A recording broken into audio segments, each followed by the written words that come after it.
পরীক্ষার 2 নম্বর প্রশ্ন। এখন 3 নম্বর প্রশ্ন। সালাম, এটা এই সালামটা সকালে দিলাম, বিকালে দিলাম, রাত্রে দিলাম, যখন দেখা হলো তখন দিলাম, কি পরিমাণ দূরত্ব হলে সালাম দেওয়া যায়? হাদিসের ভাষায় কি পরিমাণ দূরত্ব হলে সালাম দেওয়া যায় বলতে পারবেন? গাছের এই পার থেকে সালাম দিয়ে যদি আবার ওই পারে দেখা হয় তাহলে আবার দেবে, তাইলে না বেশি সালাম দেওয়া যায়, নাহলে কি বেশি দেওয়া যায়? বেশি দেওয়া হয়।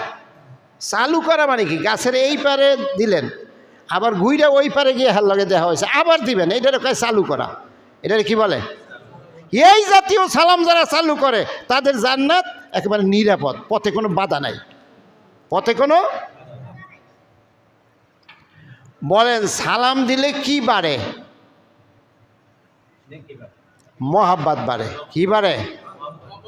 হাদিসের ভাষায় সালাম দিলে মহাব্বত। আর কি কমে? শত্রুতা কমে। সালাম দিলে কি কমে? শত্রুতা কমে। সালাম যিনি দেবে তার চেয়ে যিনি সালামের জবাব দেবে, যে জবাব দিবে তার দায়িত্ব কি? সে জোরে জবাব দেওয়া লাগবে, শুনিয়ে জবাব দেওয়া লাগবে। আর যিনি সালামের জবাব দিবে তিনি দোয়াটা একটু বাড়াইয়া বলবেন, যেমন আসসালামু আলাইকুম। আবার যিনি উত্তর দেবেন ওয়ালাইকুম আসসালাম ওয়া রাহমাতুল্লাহ। আর যদি ওয়া রাহমাতুল্লাহ শুদ্ধ হ্যাঁ কয়, হ্যাঁ কইব অবারাকাতু। হ্যাঁ যদি অবারাকাতু সহ সালাম দেয় তাই হ্যাঁ বাড়াই কইব অমাগফিরাতু। একটু বাড়াই দেওয়া ভালো যদি কেউ পারে। আচ্ছা, সালাম দিতে দিতে অমাগফিরাতু পর্যন্ত আপনি পারেন।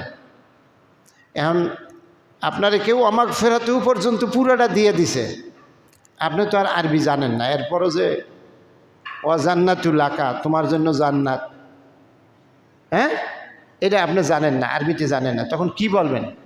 তখন বলবে আল্লাহ তোমারে জান্নাত দেও। ওই পর্যন্ত আরবি কইয়া বাকিটা জোড়া দিবেন, বাংলা দিয়ে জোড়া বা আরও সুন্দর ভালো ভালো কিছু কথা তারে দোয়া করে দিবেন। হাদিসের ভাষায় এভাবেই বোঝা যায়।